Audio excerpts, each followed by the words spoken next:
Hello student आज के lecture में हम एप्लीकेशन ऑफ डिटरमिनेंट पर कुछ क्वेश्चन सॉल्व कराएंगे। मतलब स्टूडेंट सारणिक के अनुप्रयोग पर कुछ हम क्वेश्चन सॉल्व कराएंगे। तो जो टॉपिक चल रहा है त्रिभुज का क्षेत्रफल सारणी का प्रयोग करके ज्ञात करना। तो उसमें से कुछ क्वेश्चन हम सॉल्व करवाए हैं स्टूडेंट, ठीक है। और आज इस चैप्टर का हम सेकंड वीडियो दे रहे हैं। एक फर्स्ट वीडियो दे चुके हैं, सेकंड वीडियो दे रहे हैं। तो स्टूडेंट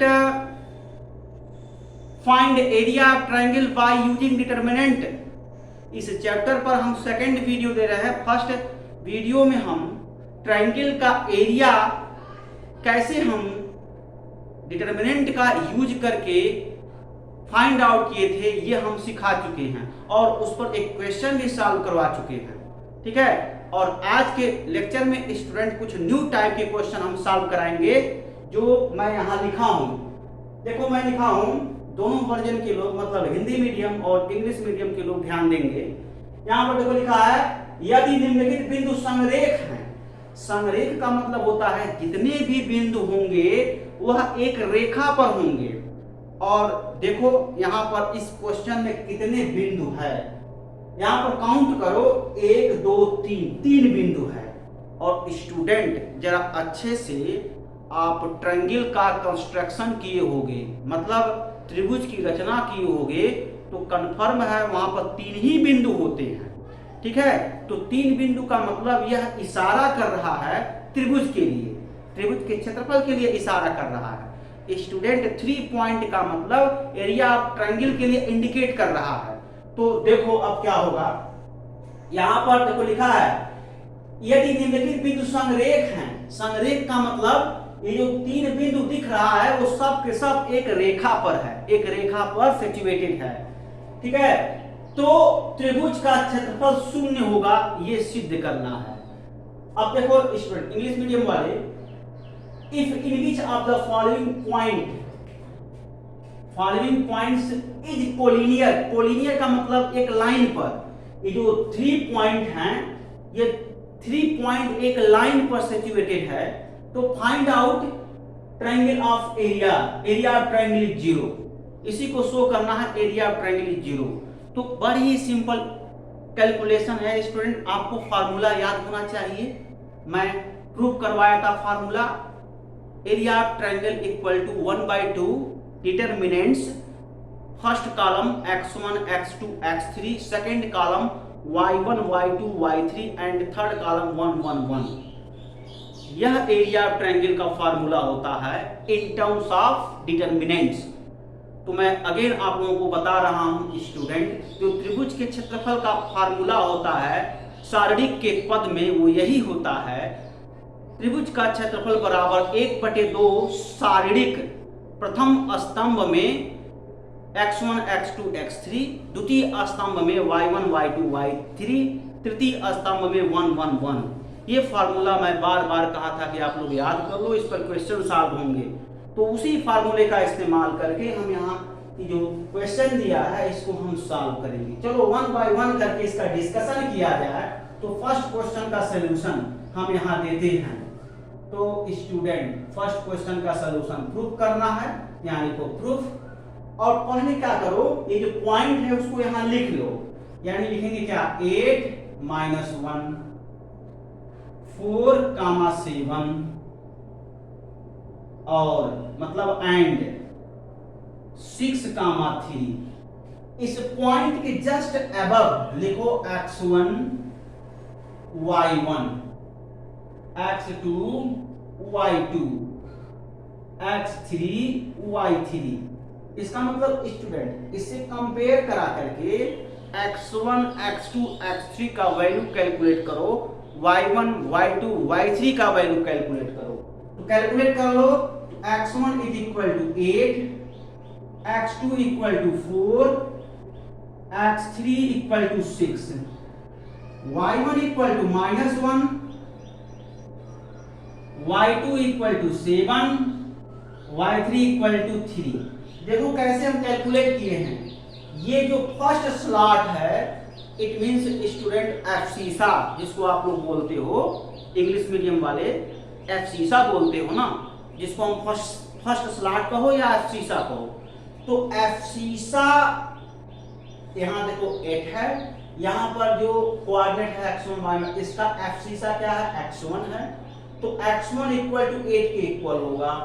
और यहाँ देखो ये ऑर्डिनेट है -1, इसका ऑर्डिनेट y1 है, तो यहाँ से देखो y1 इक्वल टू -1 होगा। तो ऐसे हम पूरा कंपेयर कर लेंगे स्टूडेंट। इस तरीके से हम यहाँ पर फाइंड आउट कर लिए x1 x2 x3 y1 y2 y3 की वैल्यू। अब देखो स्टूडेंट मैं ये कह रहा हूँ, यहाँ पर अच्छे से समझो।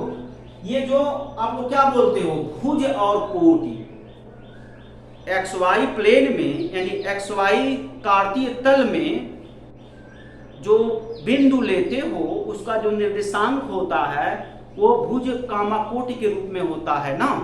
तो यहां से देखो ये जो निर्देशांक है स्टूडेंट किसी बिंदु के निर्देशांक है, और यहां से देखो भुज क्या है 8 है, और यहां से देखो भुज क्या है x1 है, तो x1 बराबर 8 हो गया। कोटि देखो -1 है, यहाँ से देखो कोटि y1 है, तो y1 बराबर -1 हो गया, और x1 बराबर 8 हो गया। कोई प्रॉब्लम? ऐसे ही जितने भी यहाँ पर पॉइंट दिए गए हैं उसके हम निर्देशांक निकाल सकते हैं, अर्थात कोऑर्डिनेट कैलकुलेट कर सकते हैं। x1 का वैल्यू, x2 का वैल्यू, x3 का वैल्यू, y1 y2 y3 का वैल्यू हम कैलकुलेट कर सकते हैं। देखो मैंने कैलकुलेट कर लिया। अब जो फार्मूला आप जान रहे हो उसको यहाँ पर लिखो एक बार। तो delta is equal to 1/2 determinants x1 x2 x3 y1 y2 y3 1 1 1। अब इनके वैल्यू को, इनकी जो वैल्यू है ना इसे पुट कर दो। तो पुट करोगे तो क्या आएगा स्टूडेंट 1/2 डिटर्मिनेंट्स। बहुत ही आसान है स्टूडेंट, कठिन नहीं है। देखो x1 के प्लेस पर 8, x2 के प्लेस पर 4, x3 के प्लेस पर 6। जब फार्मूला लर्न रहेगा तो कैलकुलेट कर ले जाओगे। बाय द वे समझ लो कि अगर फार्मूला ही लर्न नहीं तो कैलकुलेशन नहीं हो पाएगा, इसलिए मैं बार बार कहता हूं फार्मूला लर्न करो। ठीक है। अब यहां पर देखो y1 मींस -1, और ये 7, ये देखो 3, और यहां से देखो 1 1 1, ये तो एज इट इज रहेगा। ठीक है। अब मैं ये चाहता हूं स्टूडेंट यहाँ पर जो थर्ड कॉलम देख रहे हो ना, थर्ड कॉलम के एलिमेंट सेम है, मतलब तृतीय स्तंभ के अवयव समान हैं। 3 अवयव हैं, तीनों समान। थर्ड कॉलम के 3 एलिमेंट हैं, 3 एलिमेंट हैं, तीनों इक्वल हैं। 3 एलिमेंट हैं, 3 एलिमेंट दीज आर इक्वल, मतलब हर एक एलिमेंट इक्वल है। तो हम ये चाहते हैं इसमें से 2 एलिमेंट शून्य हो जाए तो आसान हो जाएगा कैलकुलेशन करना ना स्टूडेंट। हम 2 एलिमेंट को वैनिश कराना चाहते हैं, वैनिश का मतलब 0 कराना चाहते हैं कैलकुलेशन इजी रखने के लिए। सो स्टूडेंट यहाँ पर एलिमेंट्री ऑपरेशन यूज कर रहे हैं। तो R1 को ट्रांसफॉर्म करेंगे R1 माइनस R2, R2 को ट्रांसफॉर्म करेंगे R2 माइनस R3, ये अप्लाई करेंगे। अब इसके बाद स्टूडेंट हम अगला स्टेप लिखते हैं, उसको आप लोग देखो और समझो।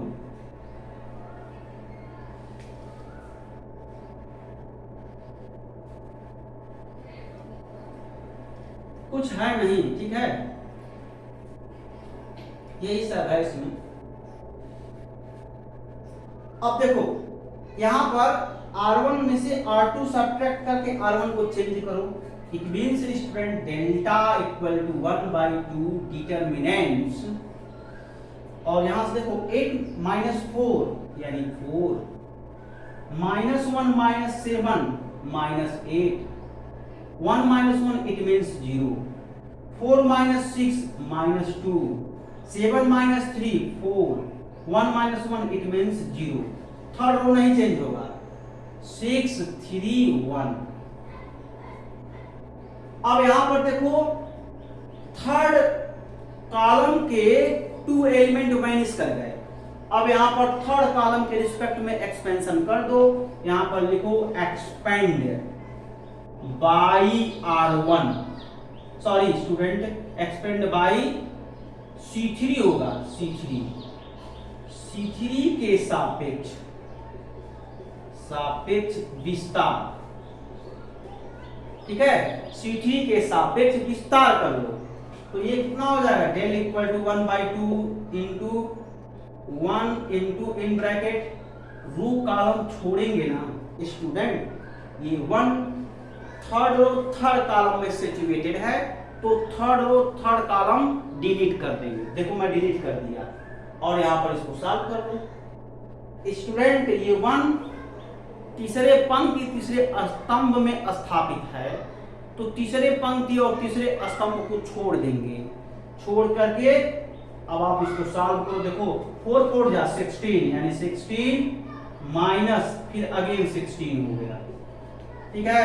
Delta equal to 1/2 into 0, it means 1/2 into 0 is equal to 0, वर्ग मात्रक, ठीक है, स्क्वायर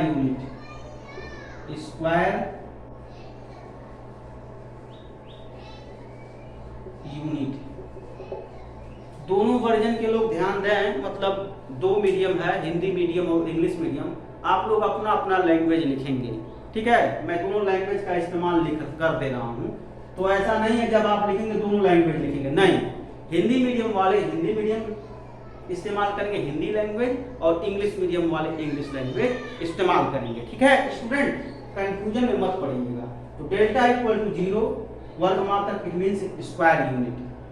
अब अगले क्वेश्चन को हम सॉल्व करते हैं, तब तक इसको नोट करो।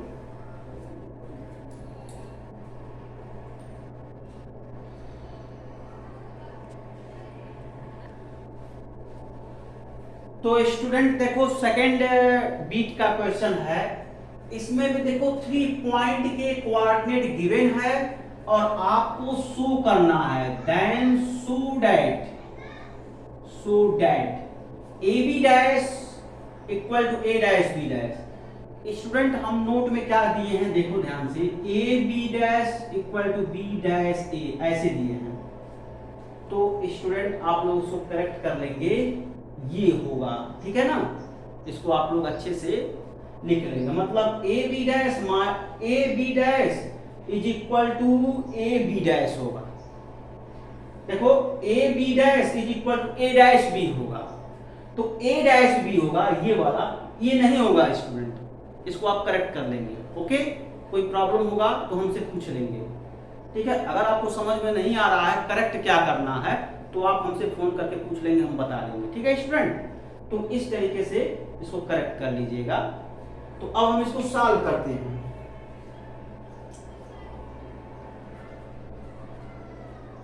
अब देखो स्टूडेंट, यहां पर जो सेकेंड बीट सॉल्व करना है, इसको मैं पहले यहां लिखूं, ये हो गया A, B,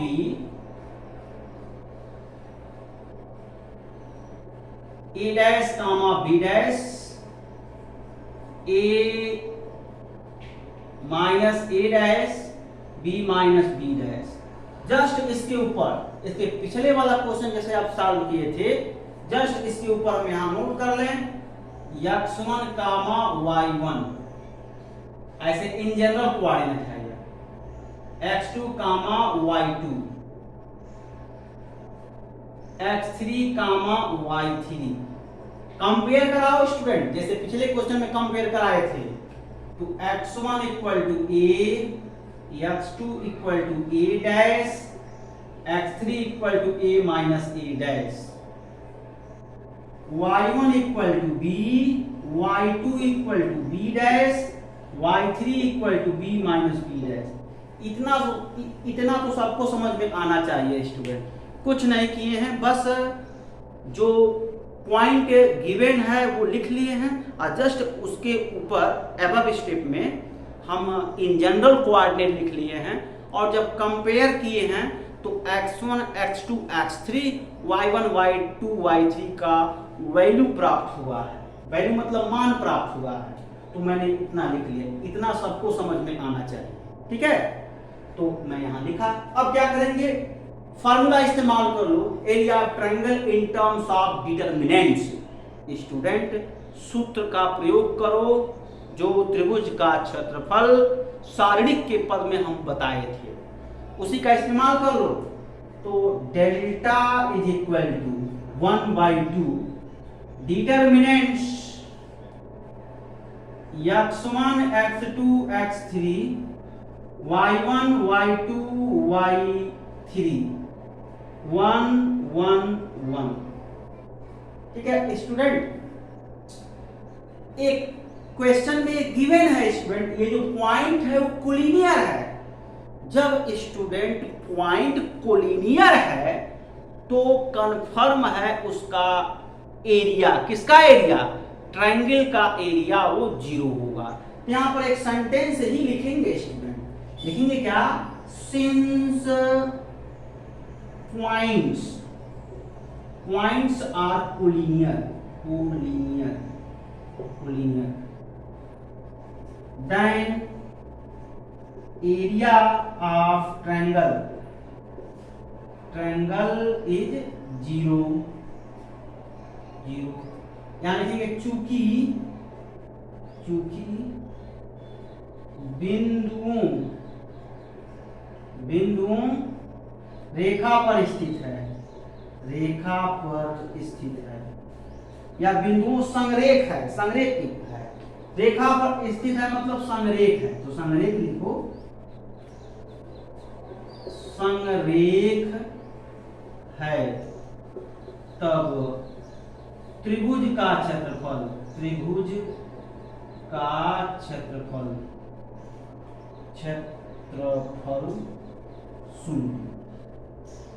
शून्य, त्रिभुज का क्षेत्रफल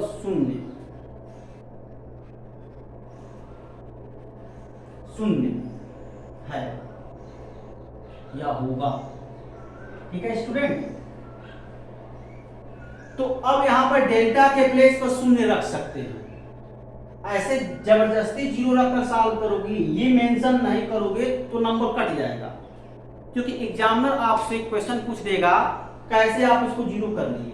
तो उसका रीजन यही है क्योंकि जो बिंदु है वह संरेख है, due to because the points are vertices of a triangle is collinear, therefore in this case area of triangle is always minus, it means 0। ठीक है स्टूडेंट, इस बात का ध्यान रखेंगे। तो अब हम यहाँ पर इस्तेमाल कर लेते हैं, तो आप इतना नोट करो,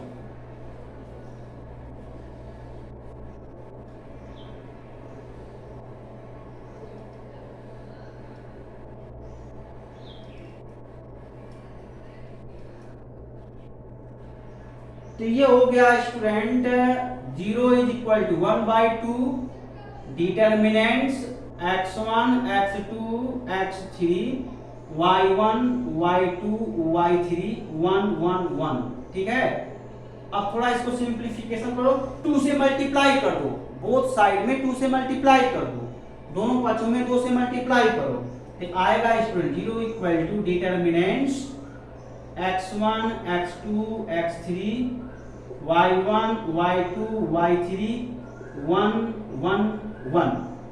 ठीक है, अब इसको जरा अच्छे से लिख लो, कोई दिक्कत नहीं है। मतलब इस स्टेप को हम ऐसे लिख सकते हैं, इसके जस्ट नीचे आप लिखिएगा, और मेरे पास स्पेस कम है, मैं यहां पर 0 लिख लेता हूं। मतलब ऐसे आप कट करके 0 मत करिएगा, जैसे देखो यहां पर 0 था ना, आप जस्ट इसके नीचे लिखिएगा। कौन सा स्टेप जो मैं लिखने जा रहा हूं, यहां पर 0 लिख लिया, ये बीच इंप्लाई का सिंबल रहेगा हर जगह। ठीक है, अब यहां पर x1 x2 x3 y1 y2 y3 1 1 1 equal to 0, इसी में डाटा फीड कर दो। x1 x2 x3 का जो वैल्यू आप 10 किए हो, y1 y2 y3 का जो वैल्यू आप 10 किए हो, इसे पुट कर दो। तो पुट करोगे स्टूडेंट क्या आ जाएगा, ये आ गया A dash A minus A dash, B dash B minus B dash, 1 1 1 is equal to 0। Okay student, अब देखो हम क्या करेंगे स्टूडेंट, हम तीसरे रो को चेंज करेंगे। It means R1 interchange R3 plus R2 minus R1। इस बात का स्टूडेंट ध्यान रखना, R3 interchange R3 plus R2 minus R1, इतना हम करने जा रहे हैं। एलिमेंट्री ऑपरेशन ये यूज करने जा रहे हैं। ऐसा क्यों कर रहे हैं, क्यों जब ऐसा करेंगे स्टूडेंट ना, देखो यहाँ पर जब ये थर्ड रो है ना, थर्ड रो को सेकेंड रो में जब ऐड करोगे तो बचेगा कितना, a, और a में से a जब सब्ट्रैक्ट करोगे वो 0 आएगा। तो यह एलिमेंट 0, यह एलिमेंट 0, यहाँ पर कुछ बचेगा, तो थर्ड रो के करेस्पॉन्डिंग हम एक्सपेंशन कर देंगे, आ जाएगा। ओके स्टूडेंट, ये मेरा फर्स्ट पॉइंट है। अब चलो जल्दी से ऑपरेशन लगाया जाए, तो ये आपका हो जाएगा student a b 1 a dash b dash 1। पहले इन दोनों को जोड़ना है, मतलब थर्ड रो और सेकेंड रो को ऐड करना है। जब ऐड करेंगे स्टूडेंट, देखो मैं यहां रफली ऐड कर रहा हूं, a माइनस a डैश, ये किसके एलिमेंट हैं, थर्ड रो का फर्स्ट एलिमेंट है, और सेकेंड रो का first element plus a dash है। इन दोनों को ऐड करेंगे, उसके बाद क्या करेंगे, फर्स्ट रो के फर्स्ट एलिमेंट को सब्ट्रैक्ट करेंगे, यही पर है, देख लो, यानी हो जाएगा माइनस a। देखो ये इससे कैंसिल, इससे कैंसिल, इट मींस 0। इसका मतलब ये 0, जैसे इसको सॉल्व किया वैसे इसको भी सॉल्व करो, भी आएगा 0। यहाँ पर इन दोनों को ऐड करो, 1 प्लस 1 कितना हो गया 2, और 2 माइनस 1 कितना हो गया 1, इट मींस यहाँ 1, और ये हो गया 0। ठीक है स्टूडेंट, अब यहाँ पर R3 के करेस्पॉन्डिंग एक्सपेंशन कर दो, यानी करेंगे क्या, एक्सपेंड बाई R3 के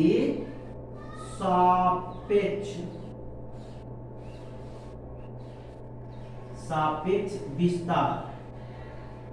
विस्तार, एक्सपेंड बाई R3, तो विस्तार कर दो। तो बहुत ही आसान है स्टूडेंट, इसमें कोई सोचना समझना थोड़ी है, देखो आसानी से सॉल्व हो गया। तो ये हो गया which will imply that 1 into ये third row third column delete कर देंगे, बचा क्या, a b dash minus a dash b, यही बचा ना, a b डैश। देखो इसका जो है, इसका मल्टीप्लाई इसमें करेंगे, किया, फिर सॉरी स्टूडेंट, इसका मल्टीप्लाई इसमें करेंगे, फिर देखो ये माइनस, इसका मल्टीप्लिकेशन इसमें करेंगे, फिर देखो ये साइन माइनस का है। अब यहां से देखो, मैं यहां थोड़ा और एरो लगा रहा हूं इसके पास, फिर यहां से इसका मल्टीप्लिकेशन इसमें कर देंगे, ठीक है, ये चीज है। तो देखो इसका मल्टीप्लिकेशन इसमें करेंगे a में, फिर देखो यहां पर ये सिंबल है माइनस का, तो मैंने माइनस लगाया, तो b डैश का मल्टीप्लिकेशन a में करेंगे, तो a b डैश, और यह सिंबल है माइनस का, तो मैंने माइनस लगाया, और स्टूडेंट देखो b का मल्टीप्लिकेशन a डैश में करेंगे, तो क्या हो जाएगा, a डैश b हो जाएगा, और ये इक्वल टू 0 है, which will again imply, इसका मल्टीप्लिकेशन इसमें करो तो a b dash minus a dash b equal 0, इसको ट्रांसफर कर दो, which will imply a b dash equal to a dash b। यहां देखो, इसको देखो, है ना स्टूडेंट, सही। और इसके पहले हम नोट में थोड़ा हमसे रॉन्ग हो गया था, उसको सही कर लेना, ठीक है। तो ये प्रूफ हो गया, प्रूफ है। बस स्टूडेंट आज के लिए बस इतना ही, अगले लेक्चर में कुछ और क्वेश्चन करवाएंगे। Okay, thank you.